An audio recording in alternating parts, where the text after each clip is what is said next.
Olá a todos, meu nome é Rodrigo Farias e hoje nós faremos um estudo breve sobre o tema resiliência e felicidade. E, como sempre, faremos antes uma prece, início de abertura e depois passamos ao estudo propriamente dito. Vamos elevar o nosso pensamento a Deus, os bons espíritos já presentes, Deus nosso Pai, nossa Mãe. Agradecemos pela oportunidade que temos de refletir um pouco sobre a vida à luz da doutrina espírita e, junto com ela, conseguirmos dar novos sentidos às nossas ações, à nossa presença aqui na Terra e que possamos, Pai, com a Tua ajuda, a dos amigos e guias espirituais que zelam por nós e dessa doutrina bendita que nos orienta, que possamos fazer do nosso tempo aqui um tempo de crescimento, de aprendizado e de regeneração. Obrigado por tudo, Pai. Obrigado, Mãe. E que a Tua paz esteja sempre conosco, hoje, agora e sempre. Assim seja. Bom, hoje o nosso tema é resiliência e felicidade, né? E talvez essa palavra resiliência cause um certo estranhamento no início. O que é resiliência? Resiliência é um termo da física que aqui no Brasil começou a ser usado nos anos 90, né, com uma certa frequência em livros de autoajuda e depois também em livros de psicologia. Resiliência é um nome bonito para aquela propriedade que certos materiais têm de, quando submetidos à pressão, se deformarem temporariamente e depois voltarem ao estado que tinham antes. Como uma borracha. A gente pressiona a borracha, ela se dobra, quando a gente larga, ela volta ao formato normal. Isso é resiliência. Uma maneira de falar em elasticidade, né? Que certos materiais têm. Nem todos têm. Né? Tem materiais que são rígidos. Você aplica uma pressão, ele resiste. Se essa pressão for grande demais, ele se quebra antes de se dobrar. Né? Se você pensar uma pilastra de concreto, por exemplo. Né? É diferente.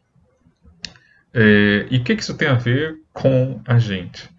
Aí a gente vai para o sentido que a palavra adotou no campo da psicologia, né? Que seria, né, a resiliência nesse sentido é a propriedade de que nós, seres humanos, temos em algum grau, de quando submetidos a situações de estresse, de tensão, de pressão, a gente não apenas resistir propriamente, mas de sermos capazes de superarmos aquela pressão e sairmos daquela situação maiores, né, mais maduros, mais experientes, com algum tipo de ganho.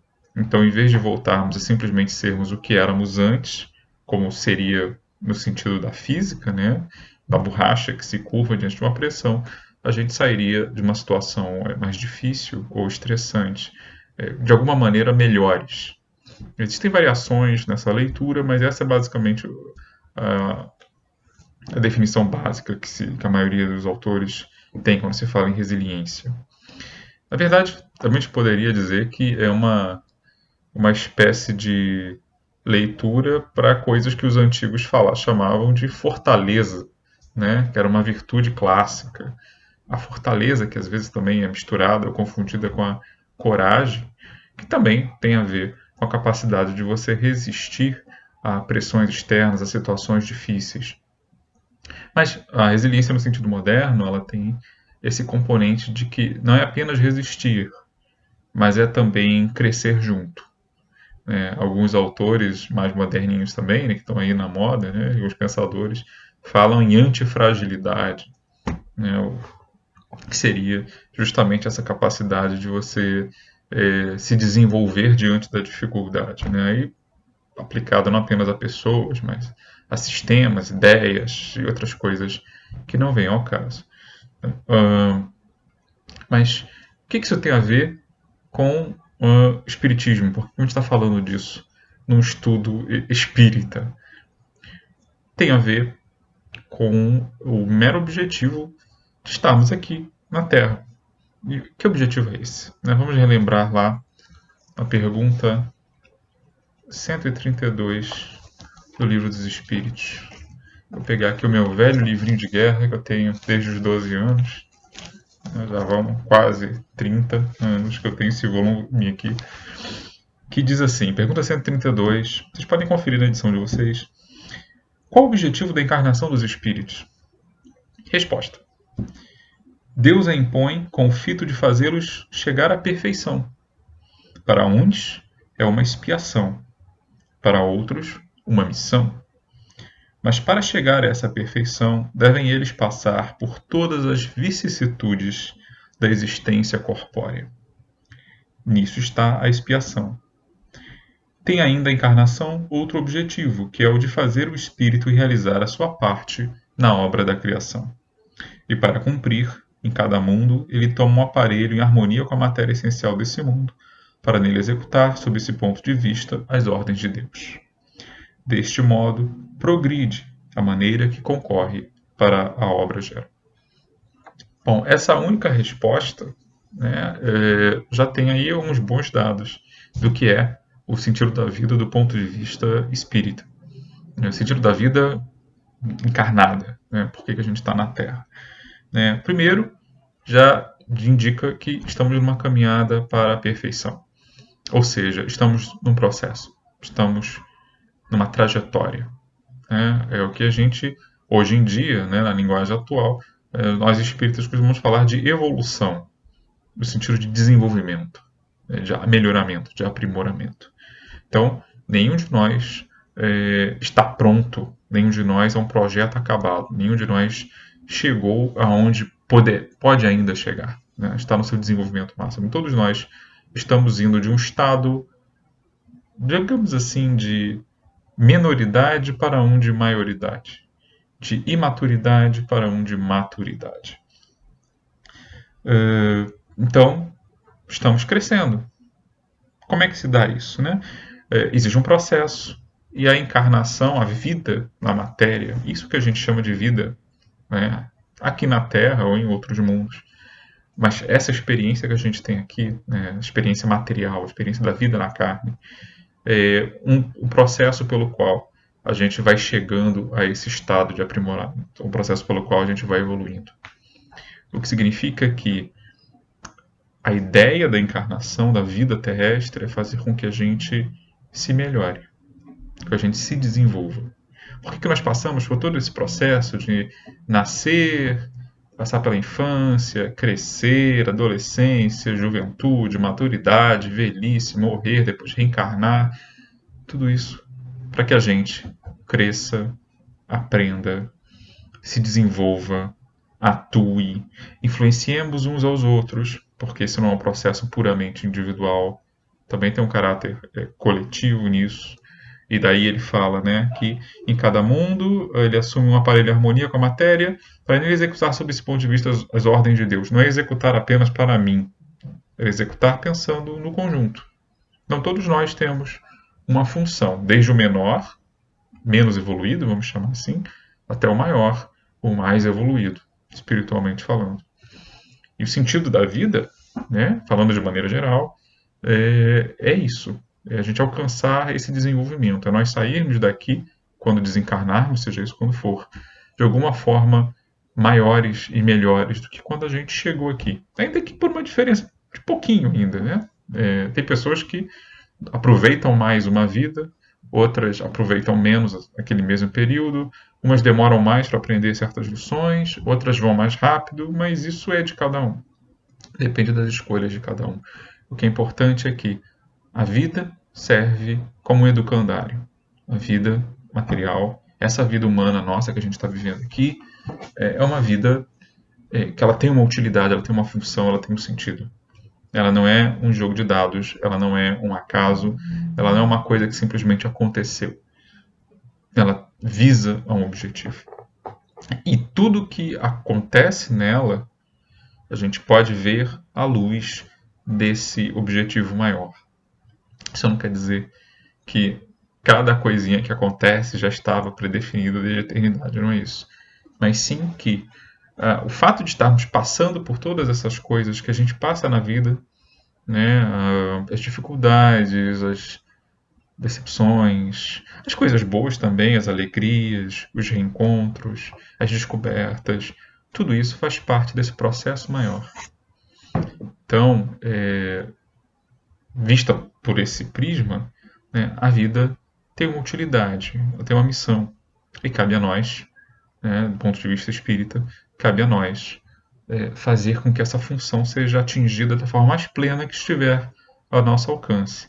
E é claro que, por definição, se estamos evoluindo, significa que a gente não tem todas as habilidades, todos os conteúdos que a gente precisaria ter. Então, isso é um processo de longo prazo. São vidas e vidas, né? Ninguém vai de Pôncio Pilatos a Jesus de Nazaré na mesma vida.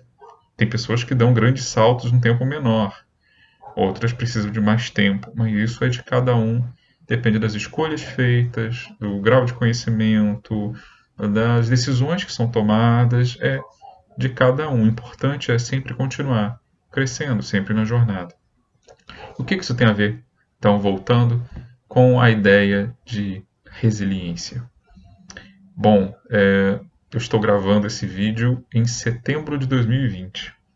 Então, mesmo que você esteja assistindo esse vídeo depois, ou bem depois, 2020 mostrou pra gente, tem mostrado, né, no meu tempo aqui no vídeo, tem mostrado pra gente de forma bastante intensa todas as vicissitudes da matéria, né, todas as vicissitudes da existência corpórea de que a questão 132 fala. Para onde quer que a gente olhe, nós estamos vivendo pandemia, né, do SARS-CoV-2, né, Covid-19, a doença SARS-CoV-2 é o vírus. Nós estamos vivendo crises políticas, crises econômicas, crises sanitárias, crises ecológicas, né, incêndios por toda parte, o Pantanal já está... A parcela de destruição do Pantanal, da última vez que eu vi, já estava em 2 dígitos, né, ainda entre 15% e talvez 20%, isso em tempo recorde. Nós estamos passando por crises e crises e crises e crises. Isso tem levado muitos de nós a situações de insegurança. Quem não ficou nem um pouco preocupado nesse ano, provavelmente alguém que está mal informado ou se alienou completamente do noticiário, né? Então, fomos submetidos a situações que algumas delas, né, são coisas do tipo que só acontecem uma vez a cada século, talvez. Normalmente, que nenhum de nós estávamos esperando, né? A gente pensa em como era o mundo em 2019, né? A vida de cada um de nós, em coisas que a gente assistiu ou teve que se preocupar. Esse ano, talvez a gente pense, meu Deus, parece que foi uma eternidade atrás. Então, todas essas coisas ilustram o que são as vicissitudes da existência. É você se preocupar com saúde, é se preocupar com seu sustento material, é se preocupar com suas relações pessoais, é se preocupar com o que você vai fazer da sua vida enquanto você está aqui. Com todas essas coisas pelas quais a gente mede a nossa satisfação, o nosso contentamento, a nossa felicidade, né? E existem momentos de crise em que o chão parece não estar mais tão seguro sob os nossos pés, em que a gente começa a questionar velhas certezas, às vezes questionamos nós mesmos. Existem as crises pessoais também que acompanham todas essas crises coletivas e gerais. E de repente pode se perguntar por quê, para quê, o que se espera de mim. E a doutrina espírita nos lembra de forma muito veemente. Algo se espera, sim. Porque se ainda estamos aqui encarnados, é porque algo resta para nós fazermos. E isso vale para todo mundo, do mais jovem ao mais velho. Daquele que aparentemente tem a vida mais confortável ao que tem a vida mais cheia de dificuldades e desafios. Vale para todo mundo. Estamos todos no mesmo barco, em posições diferentes momentaneamente, mas todos no mesmo barco. E nesses momentos de dificuldade em particular, a gente é lembrado do que? Da necessidade de nos prepararmos para os desafios que surgem. E às vezes não são aqueles desafios que o roteiro que a gente imagina para nossas vidas, nossos planejamentos antecipam. O desafio sei lá, de terminar meus estudos, o desafio de procurar um trabalho. Às vezes isso também, e Deus sabe, e nós também sabemos, olhando em volta, como essas coisas que parecem tão corriqueiras quando você está em certas posições na sociedade, podem ser grandes desafios quando você está em outras. Mas, falando de maneira mais geral, lidar com tudo isso exige de nós não apenas habilidades, digamos, técnicas, profissionais, acadêmicas, escolares, sociais, exige de nós também umas certas habilidades interiores. E a resiliência ou fortaleza, eu gosto do termo antigo, mesmo ele sendo mais restrito, é indispensável para isso. Sem algum grau de resiliência, ninguém se desenvolve. Ninguém sai desta vida material tendo satisfeito todos os quesitos que poderia, tendo atendido a todas as tarefas, a todas as missões, a todos os encargos que deveria. Porque faz parte da vida enfrentar desafios, faz parte da vida enfrentar dificuldades. E às vezes, mesmo nos momentos mais complicados, nos momentos em que a gente se questiona se somos mesmo capazes de administrar certas situações, somos mesmo capazes de dar conta de certas coisas que aparecem. Somos sim, em algum grau. Talvez muitas vezes não da maneira como a gente esperava inicialmente, talvez não da maneira como a gente achasse que deveria ser. Às vezes temos que descobrir outras formas. Mas se estamos passando por algo é porque aquilo pode sim ter uma lição importante. Se soubermos saber ver como, discernir como. E a ideia da resiliência é justamente essa, de que é uma tradução em um termo só, né, em uma palavra só, de uma coisa que a doutrina espírita diz desde sempre, que é o seguinte: a dor não é necessariamente ruim, ela é desagradável, sem dúvida. Né? Como diz uma vez um filósofo, né, existem duas maneiras, Leandro Carnal, gosto dele. Ele diz que existem duas maneiras de aprender inglês: em esqui em Aspen, uma estação de esqui super luxuosa, chique nos Estados Unidos, ou indo na biblioteca pública, entre outras maneiras. Ele recomenda Aspen, mas quando não é possível para todo mundo, tem existe outro meio. Nem sempre aquilo que mais nos ensina é algo que necessariamente é agradável. Né? Ser bom é uma coisa, ser prazeroso é outra. Às vezes a gente aprende muito com situações que são desconfortáveis, desagradáveis, que nos perturbam mesmo, momentaneamente. E essa capacidade de aprender com a dificuldade, aprender até com a dor, aprender até com situações que classificamos como de sofrimento, mas tirar algo de bom delas. Isso não significa dar risada enquanto você está com dores lancinantes. Isso não significa ser uma espécie de otimista, fingir que se é otimista quando você está, na verdade, muito triste. Significa você ter uma convicção lá dentro de que mesmo que você esteja desanimado, mesmo que você esteja perturbado, mesmo que você esteja com dificuldades, sentindo toda a dureza que aquele momento traz, de que ainda assim você tem em si a capacidade de tirar algo de bom daquilo e que isso muitas vezes não depende de mais ninguém além de você mesmo. Porque do ponto de vista espiritual é isso que se espera. Nem sempre a gente vai conseguir resolver certas questões do ponto de vista material. Né? Eu, por exemplo, aqui vivendo nesse tempo de pandemia, para você que me assiste depois, né, eu não tenho o poder sozinho de resolver essa questão que é coletiva. Eu posso colaborar, fazer a minha parte, mas eu vou ter que lidar com ela igual todo mundo. Dentro de mim eu tenho que lidar com isso. Com as tensões, os temores, as incertezas, a necessidade de se informar para lidar melhor com as coisas. Isso é só um exemplo. Né? Poderia dar 1000 outros. Mas a capacidade de sair disso melhor um pouquinho que seja, nem que seja mais atento com pequenas coisas, coisas que mudaram no cotidiano, coisas, prestar atenção talvez na necessidade do próximo, mais atenção, colaborar melhor com a coletividade, pensando quais são os deveres que me cabem em uma situação dessas. a gente está falando no momento, por exemplo, os noticiários falam todo dia, né, da questão de medidas que todo mundo deveria tomar, de sair com máscara, de usar devidamente a máscara em certos ambientes, situações, higienizar mãos. Está falando da questão de saúde, né? Mas que só tem efeito se todo mundo, ou pelo menos o maior número possível, colaborar, né? E isso em si já é um aprendizado. Para muitos de nós é um aprendizado até difícil. Para outros é algo que as pessoas simplesmente nem sequer tentaram ou desistiram muito rápido. Mas é um exemplo possível, né, da questão do desenvolvimento que podemos ter. E tenhamos em vista que, graças a Deus, somos todos espíritos imortais. Então não existe situação nenhuma, nem a mais tenebrosa, nem a mais amedrontadora, falando do ponto de vista humano, né, que seja capaz de realmente nos destruir. A menos, é claro, que de alguma forma a gente não consiga lidar com isso.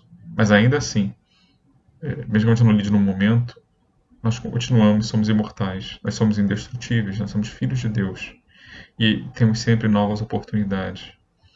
Então, ao mesmo tempo que aprendemos com a doutrina espírita e com Jesus antes dela, que não existe nenhum fardo que seja posto sobre os nossos ombros, que seja além das nossas forças, também sabemos que se não dermos conta, e às vezes não damos, por inexperiência, por ignorância, por imaturidade, por que seja, sempre há um novo dia, sempre há uma nova futura chance, sempre há um amanhã. Então, na verdade, a nossa relação com a resiliência do ponto de vista espírita é isso, somos espíritos imortais. Essa simples constatação já deveria dizer muita coisa, já podemos tirar muita coisa dela.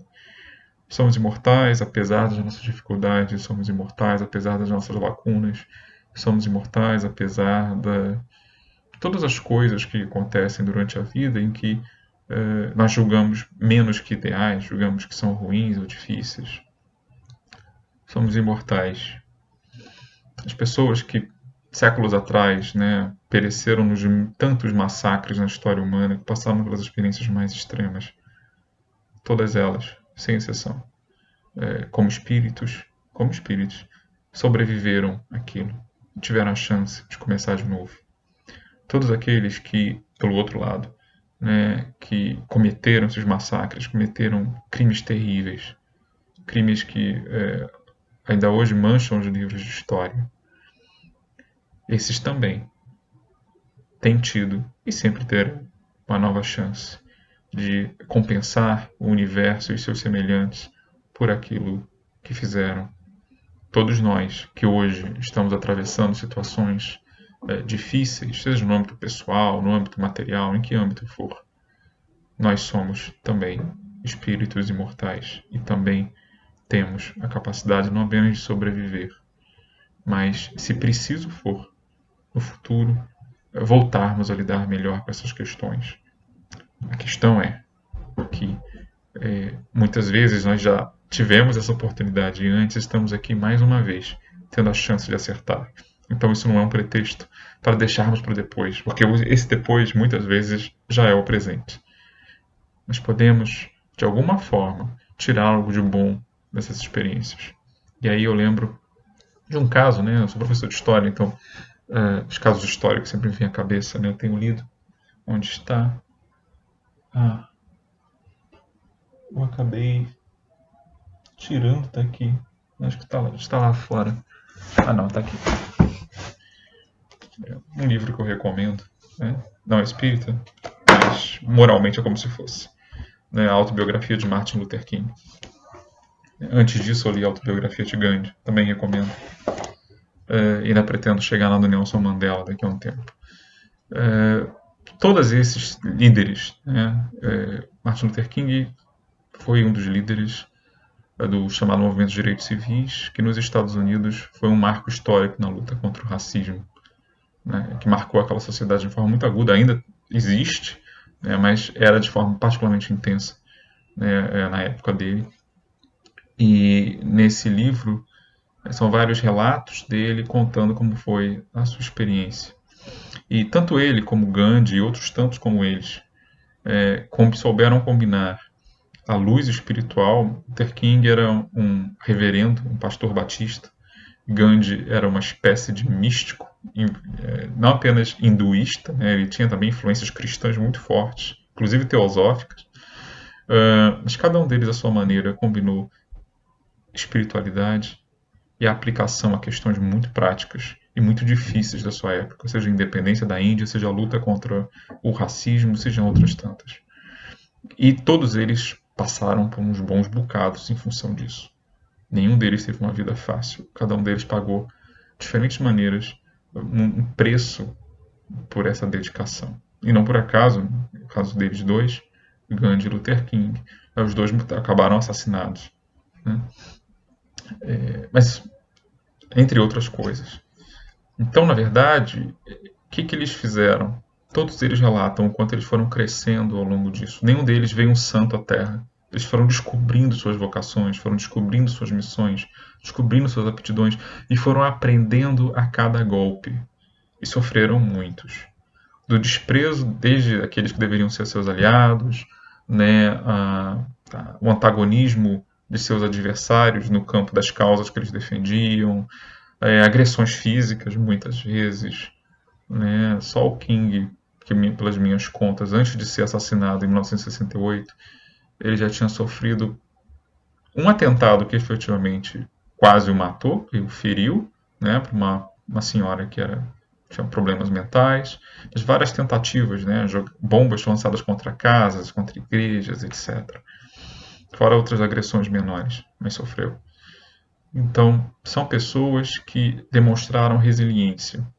Se hoje nós falamos delas, se hoje elas deixaram um legado, uma lição nossa que inspira muita gente pelo mundo, né? Gandhi se tornou um dos patronos da Índia independente e do movimento da não violência, que é uma forma de movimento social, de uma tecnologia de protesto e ativismo social que é profundamente necessária no dia de hoje, né?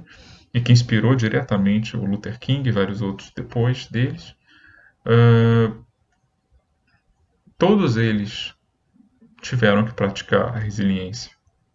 Não apenas por eles mesmos, mas também porque eles sabiam que de sua resiliência dependia também, né, muita gente.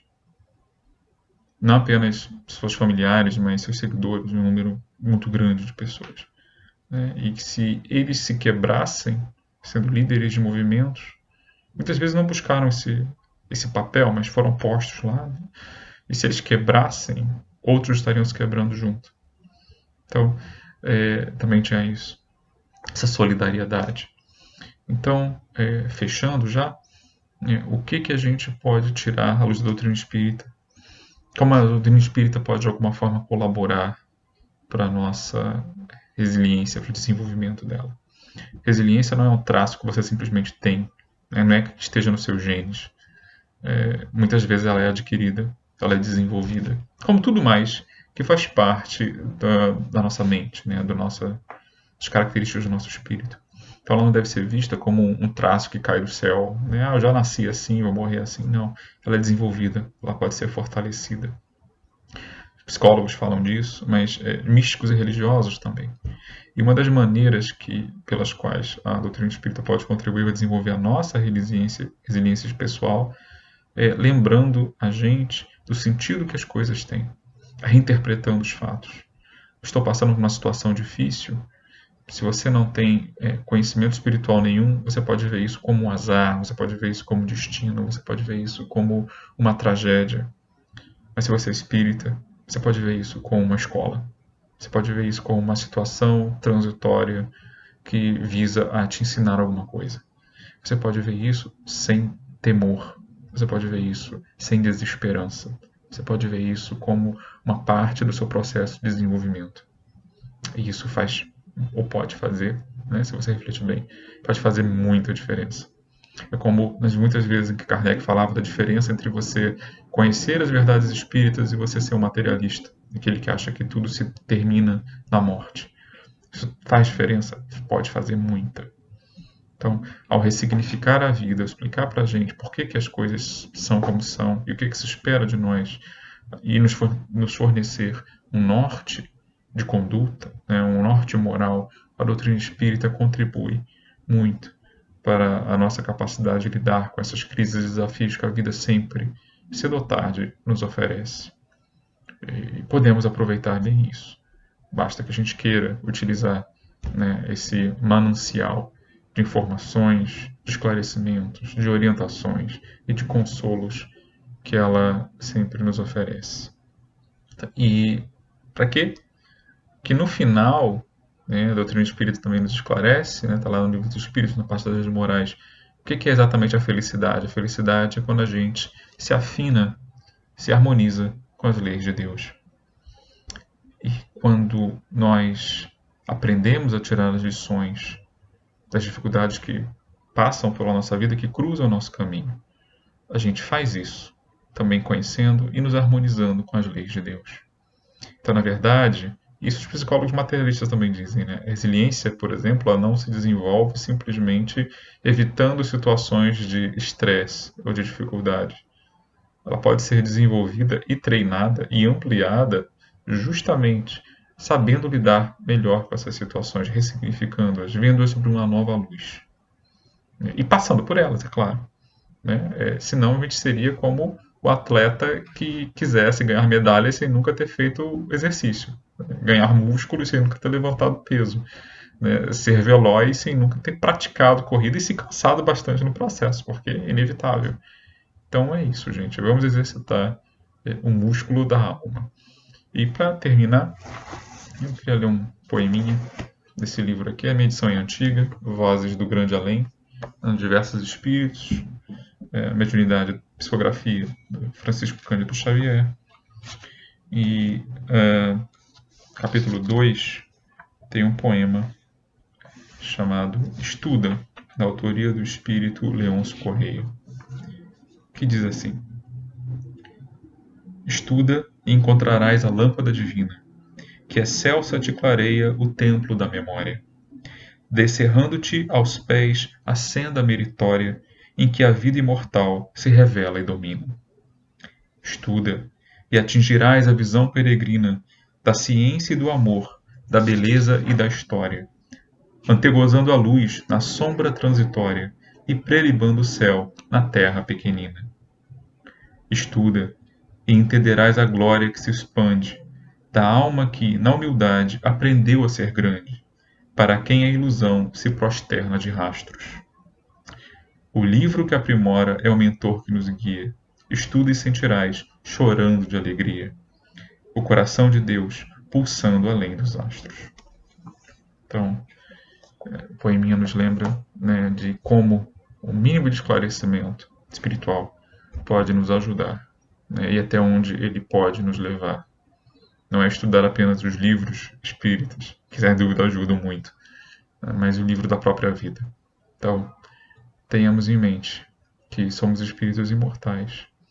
E se chegamos até aqui, é porque já passamos por um bocado de coisa. Nós temos muitas vezes mais resiliência do que a gente supõe. Então, aproveitemos isso e saibamos de que, seja qual for o momento pelo qual passemos, seja qual for o desafio que nos apareça, seja no âmbito puramente individual, seja no âmbito coletivo, isso também vai passar. Mas nós, ao passarmos, podemos sair maiores e melhores do que quando chegamos. Então, é isso, meus amigos. Muita paz e bem a todos.